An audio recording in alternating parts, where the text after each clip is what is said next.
Quien te habla, Julio Jiménez. Hemos preparado una palabra de bendición para ti, para tu casa y para tu familia. Hoy vamos a empezar una serie tocando temas de familia, y si hay un tema que se mueve por toda la Biblia y si hay indicaciones de lo que Dios quiere hacer en nosotros, está la palabra del Señor hablando de temas de familia. Génesis capítulo 37, versículo 2 en adelante dice: esta es la historia de Jacob y su familia. Me llama mucho la atención Jacob, luego la nación de Israel. Dios habla acerca de la familia. Vamos a aprender acerca de esa familia. Se parece mucho a la nuestra, de donde muchos de nosotros hemos venido. Y quiero que aprendamos de lo que dice la palabra.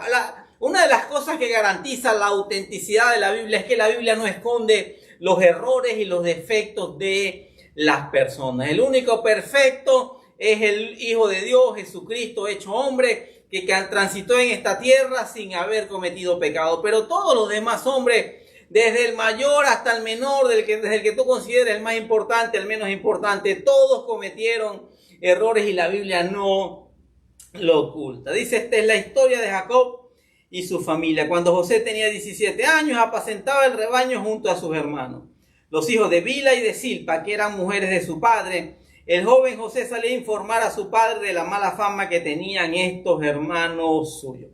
Lo primero que vemos en la familia de Jacob, aunque haya habido un componente cultural y de la época, pero lo seguimos viendo ahora, es un hombre que tenía varias esposas y varias mujeres. Eso siempre es una fuente de problemas, eso siempre es una fuente de... Ese no era el plan de Dios original. Siempre recuerdo hace algunos años en nuestra ciudad, en Barquisimeto, murió un hermano de la iglesia y fuimos a la funeraria, luego al cementerio, y me acuerdo que dentro de la tristeza por despedir al hermano de este mundo físico, comenzamos a cantar y adorar al Señor. Estaba la viuda, estaba la familia ahí presente, pero había un ambiente de adoración en medio de la pérdida. Pero de repente, cuando estábamos muy metidos en la adoración, empezamos a escuchar gritos, insultos, peleas, golpes, sillas que volaban de un lado a otro, y vimos entonces que había dos familias peleándose. Un hombre que tenía esposa, pero también tenía otra mujer. Un hombre que tenía hijos legítimos, pero también tenía hijos ilegítimos, si es la forma como se puede llamar. Un hombre que tenía una suegra oficial, pero también tenía una suegra extraoficial. Ese hombre, cuando se fue de esta tierra, dejó un gran desastre. Y nos toca a nosotros, por la misericordia de Dios. Nosotros no tenemos forma de cambiar, no somos responsables de la familia que estamos recibiendo, pero sí somos responsables, con la misericordia, con la ayuda de Dios, dejar una familia completamente diferente a la que nosotros habíamos recibido. Entonces dice que Jacob tenía esposas, Raquel y Lea, pero también tenía un par de mujeres, Bila y Silpa, y había una mala relación entre estos hermanos. Dice que José solía informar a su padre de la mala fama que tenían estos hermanos suyos. Posiblemente la forma como se criaron, posiblemente por ser las hijas de las esclavas, posiblemente por ser hijos de repente no reconocidos dentro de un matrimonio. Estos jóvenes tomaron un mal camino, el camino de la rebeldía, el camino del conflicto, el camino quizás del robo, de la pelea. Era gente muy problemática. Y José es un hombre bien importante en el Antiguo Testamento, entonces era medio chismoso. Dice que solía ir a informar a su padre de la mala fama que tenían esos hermanos suyos. Está muy bonito la forma como se describe, pero iba con el chisme, siempre iba con los cuentos, siempre iba con los comentarios. Y me imagino Jacob entonces regañando a sus otros hijos porque José le había echado el cuento de todas las cosas malas que habían hecho. Y esa es la historia de Jacob y su familia. Hermanos que no se trataban bien, hombres que tenían mujeres y esposas, hombres que tenían una vida desordenada. El versículo 3 dice que Israel amaba más a José que a sus otros hijos porque lo había tenido en su vejez. Por eso mandó que le confeccionaran una túnica muy elegante. Otra versión dice que era una túnica de colores. Viendo a sus hermanos que su padre amaba más a José que a ellos, comenzaron a odiarlo y ni siquiera lo saludaba. Otro gran problema dentro de la familia de Jacob, otro gran problema dentro de muchas familias, es el hijo favorito. Es el hijo favorito. Hay padres que sienten una admiración, un amor especial por algún hijo, pero en detrimento de los otros. Las comparaciones entre hermanos son sumamente dañinas. De repente uno es buen estudiante y de repente el otro no lo es, y empiezan los comentarios, empiezan las palabras de maldición, las palabras duras, a decirle: no eres como tu hermano, no sales bien en los estudios, aprende de él, no sirves para nada. Y empiezan ese tipo de comparaciones. Todas las comparaciones son malas. Evita comparar a tus hijos entre ellos. Cada uno tiene sus virtudes, cada uno tiene un diseño, cada uno tiene un propósito, habilidades que Dios le ha dado. Trata de mantenerte equilibrado. Y no solamente era Jacob. Vemos también que su padre, Isaac, tenía como favorito a Esaú porque era un hombre de casa, guerrero, me sentí identificado con él. El otro era un varón quieto, de repente le gustaba estar tranquilo en la casa, y así a veces son los padres y también las madres. De repente te sientes más identificado con uno que con otro. De repente el contexto donde fue engendrado, donde nació, fue diferente. De repente algunos fue un hijo muy deseado, otros de repente fue un pelón, como dicen por ahí, aunque yo entiendo y sé que en Dios no hay fallos, no hay equivocaciones. Dios tiene planes y propósitos con todo. Dice que Israel amaba más a José porque lo había tenido en su vejez. Había tenido 11 hijos hasta ese momento, 12 hijos hasta ese momento, si contamos a la joven, a la chica. Entonces José era el hijo favorito, era el hijo toñeco, era el hijo consentido de Israel, del mismo Jacob. Y entonces le prepara una túnica muy elegante. Y hay padres que son así: la mejor comida para este hijo es la comida regular para los otros, la mejor ropa para este hijo, los mejores estrenos en diciembre, pero de repente a los otros lo que sea, lo más barato. Le compran algo al mayor, de repente ropa nueva, y los que vienen atrás solamente van heredando la ropa que el otro dejó de usar, la que ya no le quedó. Y así se van sembrando problemas entre hermanos. Así empiezan los reconcomios, las rabias, las molestias con los padres. Así comienzan las divisiones en la familia, cuando se tienen hijos favoritos, cuando se tienen hijos privilegiados en detrimento de otros. Y mira, el versículo 4 lo dice claramente, no lo niega: viendo sus hermanos que su padre amaba más a José que a ellos, comenzaron a odiarlo y ni siquiera lo saludaban.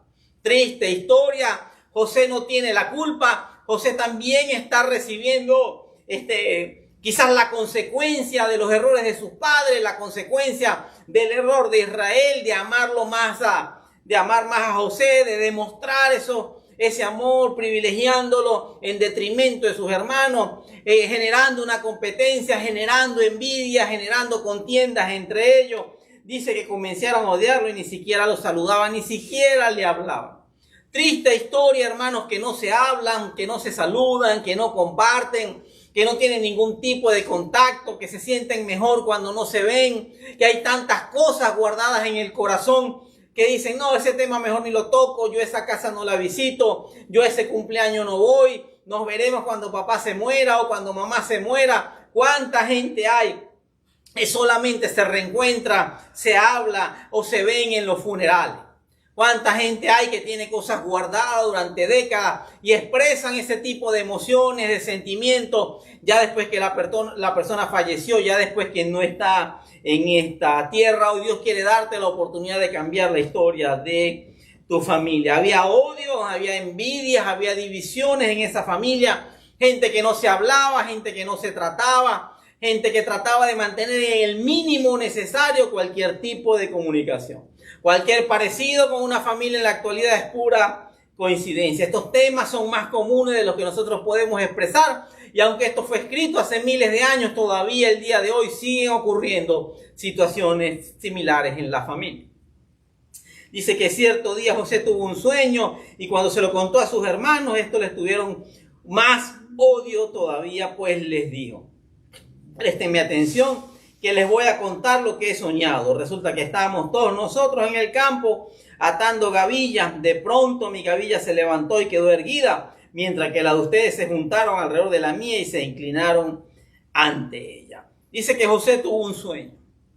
José era diferente.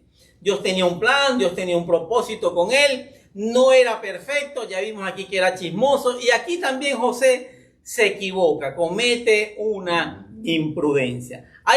Todos nosotros deberíamos tener sueño. Lo peor que le puede pasar a una persona, le preguntaron a un invidente que era un hombre exitoso en los negocios y le preguntaron, ¿qué es peor que no tener vista? Y dijo, lo peor es no tener visión, lo peor es no tener sueños, expectativas, metas en esta vida. A mí me falló la vista física, pero no me ha fallado la vista espiritual y por eso he tenido la motivación de levantarme sobre cualquier incapacidad física que yo tuviera. Y José tuvo un sueño. Es bueno tener sueños. Es bueno anhelar cosas. Es bueno, pregúntale al Señor cuál es tu plan. La Biblia dice que la voluntad de Dios es buena, es agradable y es perfecta. La Biblia habla de los planes de Dios sobre nuestras vidas, que son mejores que los nuestros, que sus caminos son más amplios que nuestros caminos. Cualquier cosa que nosotros hayamos proyectado para nuestra vida se queda en corto en función a lo que Dios tiene para nosotros, pero nos cuesta mucho entenderlo. Dice que cierto día José tuvo un sueño. José era un soñador, José tenía un don, José tenía una habilidad. Hay gente que solamente está en este mundo sobreviviendo, que su mayor expectativa es cómo llego al fin de mes, cómo pago las cuentas de la casa, cómo pago las deudas, cómo pago el carro. No pasan de ahí, no tienen plan de 5 años, de 10 años, donde me veo en el futuro. Hay gente que solamente está pensando en el 15 y en el último, decimos en mi país. Hay gente que nada más está pensando en el pago de los viernes, gente que nada más está pensando en cómo sobrevivo el día de hoy. Y José comete un error. No cometas ese error que es contar tu sueño a la gente equivocada. Hay gente que es especialista en matar sueños. Le dábamos una explicación a mi hijo recientemente de cómo nosotros fuimos criados a punta de refranes. Entonces tú de repente decías, yo quiero ser un gran empresario, y te salían con un refrán que decía, ¿con qué se sienta la cucaracha? O sea, ¿de dónde vas a sacar tú para montar una empresa?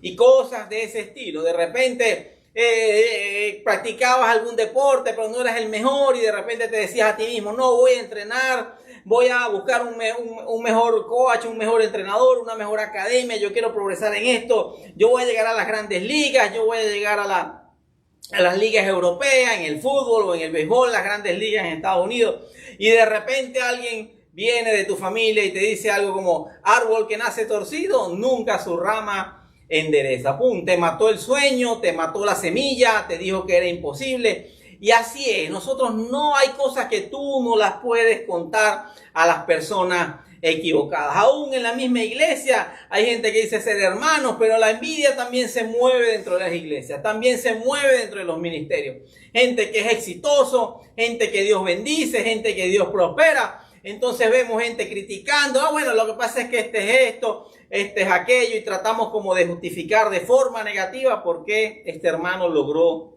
sus objetivos. Permiso. Dice que cuando le contó eso a sus hermanos, le tuvieron más odio todavía, pues les dijo, y le cuenta el sueño.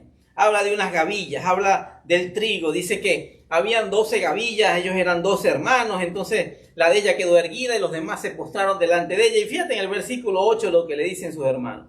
¿De veras crees que vas a reinar sobre nosotros y que nos vas a gobernar? Eso fue una crítica, eso fue un ataque, eso fue una indirecta. Pero déjame decirte, también fue algo profético.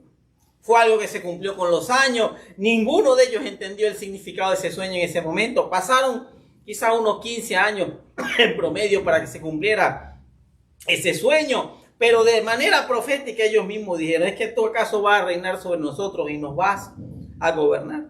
Dice que lo odiaron aún más por los sueños que él contaba. ¡Wow! Cómo el odio y la envidia va subiendo de nivel.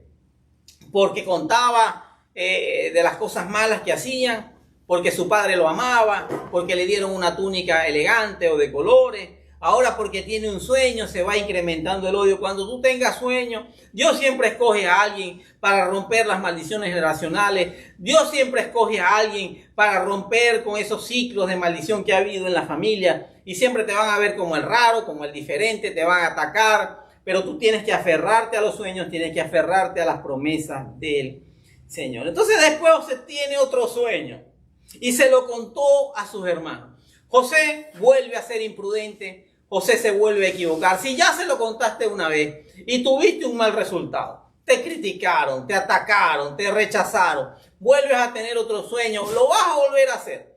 A veces nosotros cometemos unos errores, volvemos a hacer lo mismo, confiamos en las mismas personas y ya tú sabes que esas personas no quieren ni desean lo mejor para ti. En las mismas familias, entre los mismos hermanos, hay algunos que les gustaría ver mal a otros. Hay gente que está pasando por una mala situación y lo único que le tranquilizaría o lo único que lo haría feliz no es ni siquiera levantarse de esa situación, sino es ver a sus hermanos también mal, también metidos en problemas, también metidos en dificultad. Entonces José, que necesitaba aprender, necesitaba madurar, necesitaba ser procesado, perdón, vuelve a contarle un sueño a su hermano. Dice, tuve otro sueño, perdón, en el que veía que el sol y la luna y 11 estrellas se inclinaban ante mí. Cuando se lo contó a su padre y a sus hermanos, su padre lo reprendió. ¿Qué quiere decirnos con este sueño?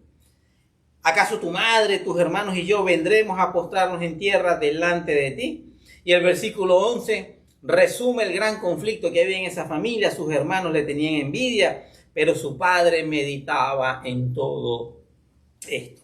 Y así fue la vida de José.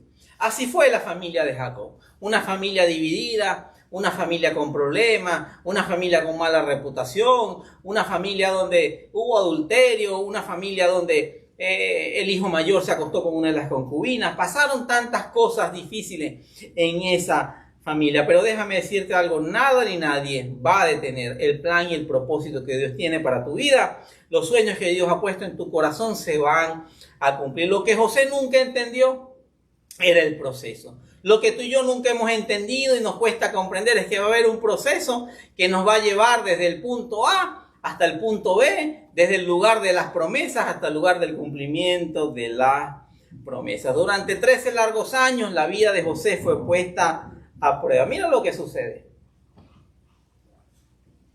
En cierto momento sus hermanos estaban pastoreando y su papá le dice, quiero que vayas a ver a tus hermanos. Ve qué están haciendo, dime cómo está el rebaño. Aún fue una imprudencia mandar solo a ese muchacho por ese desierto. Sabía que sus hermanos eran problemáticos, sabía que le tenían envidia, sabía que le tenían idea. Entonces, cuando lo ven, sienten rabia, sienten molestia. Hay algo especial en la vida de José. Hay una túnica de colores, hay un llamado, hay un propósito. Y ese llamado y ese propósito genera envidia, genera contienda, genera rechazo de parte de otras personas. Entonces lo agarran, lo secuestran, lo venden como esclavo y luego le agarran, le quitan esa túnica de colores, matan a un animal, le echan la sangre a la túnica y luego van y le dicen a su padre, a Jacob, a Israel, le mienten. Imagínate el nivel de rabia, el nivel de descomposición que ve en esa familia para echarle encima a un padre el dolor innecesario de la pérdida de un hijo. Llegaron con la túnica, esa túnica elegante, esa túnica de colores, toda llena de sangre. Le dijeron, no, mira lo que encontramos en el camino. Se parece a la túnica que tú le diste a tu hijo José. Si es esa, y cuando el hombre la ve, dice, sí es esa, sale llorando, entra en depresión y durante muchos años Jacob vivió llorando erróneamente o falsamente la pérdida de su hijo. Luego es vendido como esclavo. Luego llega a la casa de un hombre llamado Potifar, que era como un ministro del faraón de Egipto. Dios lo prospera. En todo momento la Biblia dice que Dios estaba con José. Entonces, Dios lo prospera. La mujer de Potifar se enamora de él o se fija sexualmente en él, quería acostarse con él, intenta seducirlo. Pero José era un hombre fiel a Dios, tenía temor de Dios, que fue el tema que hablamos la semana pasada, y eso le costó ir a la cárcel. Hacer las cosas bien también tiene sus consecuencias. Al sistema de este mundo no le gusta, pero Dios está con nosotros. La Biblia dice que en todo momento Dios estuvo con José. Perdón. En ese lugar, José interpreta los sueños de unos funcionarios del rey, el copero y el panadero. Y luego eso se cumple años después, el faraón, 2 años después, el faraón interpreta el faraón tiene unos sueños, todo el mundo en su corte el faraón los llama para que interpreten ese sueño. Y nadie pudo hacerlo. En ese momento, el copero se acuerda de José y le dice al faraón, en la cárcel hay un hombre que hace 2 años atrás interpretó mi sueño y el sueño del panadero, y ambos, la interpretación del sueño fue la correcta. La vida le cambia a José. Durante años ha vivido creyendo en las promesas de Dios. Pasó por momentos difíciles, pero siempre vivió agarrado de esos sueños. Los sueños nos dan esperanza, los sueños nos dan motivación, los sueños nos hacen seguir adelante. Hay que tener metas claras, hay que tener ideas claras, hay que pensar, pedirle a Dios que nos muestre cuál es el plan y el propósito que Dios tiene para nuestra vida. Y de repente, ese soñador, ese engañado, ese traicionado, ese vendido, ese calumniado, ese menospreciado, de la noche a la mañana aparece y es nombrado el gobernador de todo Egipto. ¿Cómo cambia la vida de las personas que tienen fe, que tienen sueños, que tienen metas y que por encima de todo confíen en el plan y el propósito de Dios? En Génesis 42, comenzamos en el 37, ya vamos en el 42, han pasado aproximadamente unos 13 o 14 años. Dice que José era el gobernador del país y el que vendía el trigo a todo el mundo. Cuando sus hermanos llegaron, se postraron rostro en tierra ante él. En cuanto José vio a sus hermanos, los reconoció, pero fingiendo no conocerlos, les habló con rudeza. ¿Y ustedes de dónde vienen? Venimos de Canaán para comprar alimentos, contestaron. Aunque José los había reconocido, sus hermanos no lo reconocieron a él. En ese momento se acordó José de sus sueños que había tenido acerca de ellos y dijo, de seguro ustedes son espías y han venido para investigar las zonas desprotegidas del país. Pasaron largos 13, 15 años para que se cumpliera el sueño que Dios había puesto en la mente y en el corazón de José. Nadie creyó en él, fue traicionado, fue herido, fue engañado, fue envidiado, fue rechazado, pero lo que Dios ha prometido, Dios lo va a cumplir. En la vida hay momentos difíciles. Jesús dijo, en el mundo tendrán aflicción. Es la frase más sincera que alguien te puede decir, pero Jesús también dijo, tengan ánimo, cobren ánimo, yo he vencido al mundo. Y así fue. José vivió agarrado de una promesa. José estuvo siempre, entendió el llamado de Dios para ser diferente, para salvar una familia, para salvar una generación. Años luego, en otra conversación, habla con sus hermanos y le dice, ya yo entendí que Dios tenía un plan con esta familia. Ya yo entendí que yo debía ir adelante. Ya yo entendí que me tocaba romper con las maldiciones de esta familia. Ya yo entendí que me tocaba sufrir por esta familia y que me tocaba llevar una carga, pero Dios no pone una carga mayor a la que podamos soportar. Y hasta el día de hoy Dios me ha sostenido, Dios me ha guardado y Dios me ha protegido. Dice que en ese momento se acordó José de los sueños que había tenido acerca de ellos. Es tiempo de recordar los sueños, es tiempo de recordar las promesas, es tiempo de recordar lo que Dios te ha hablado, es tiempo de recordar que Dios no miente, que todo lo que Dios ha prometido, Dios lo va a cumplir. No importa la familia donde tú vengas, ninguno de nosotros escogió la familia de origen, pero sí podemos tomar decisiones, sí podemos pedirle a Dios, sí podemos tener el empeño en dejar una familia diferente a lo que nosotros recibimos. Termino con esto. Comienza diciendo esta escritura que esa es la historia de Jacob y su familia. Perdón. Cada uno de nosotros tiene una historia. Cada uno de nosotros tiene una familia. Cada uno de nosotros tiene unos hermanos, cada uno de nosotros tiene unos padres, cada uno de nosotros tiene una situación particular. Pero nada se escapa del plan y del propósito del Señor. Si Dios, tú estás escuchando esta palabra, déjame decirte, porque Dios quiere poner en ti tanto el querer como el hacer. Es porque Dios quiere ponerte los sueños, la visión, las metas de que tú vas a ser diferente. De que tú vas a marcar un antes y un después en tu familia. De que tú vas a ir más allá. De que esos sueños que parecen locos, ocurrentes o imposibles, los puso Dios y Dios te va a respaldar y Dios te va a bendecir. Quiero que oremos. Quiero que oremos porque es necesario entender que no es casualidad que hoy estemos hablando de familia y tú te has estado haciendo preguntas acerca de por qué me está pasando esto, por qué mi familia es así, por qué mis hermanos son así, por qué mis padres son así, por qué me pasó esta situación, sea lo que sea.